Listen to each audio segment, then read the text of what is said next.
बिस्मिल्लाहिर्रहमानिर्रहीम। अस्सलाम वालेकुम वरहमतुल्लाहि वबरकातुहू। व्यूअर्स, ये बात अक्सर देखी गई है कि हम अबदी ज़िंदगी के मुकाबले में जो आर्ज़ी ज़िंदगी है उसको ज़्यादा तरजीह देते हैं, उसके लिए ज़्यादा कोशिश, तगोदो, जिद्दोजहद, एफर्ट्स जो है वो करते हैं।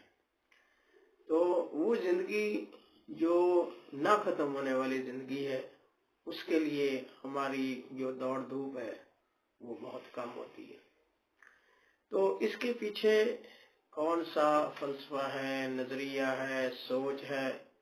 यकीनन इसमें एक बात तो ज़रूर है कि ये एक किस्म की हमारी जो है ना वो अकीदे की कमज़ोरी है कि हम उस ज़िंदगी के लिए कुछ नहीं कर रहे होते जहाँ हमें ना मौत आ रही है और जो ना ख़त्म होने वाली ज़िंदगी है।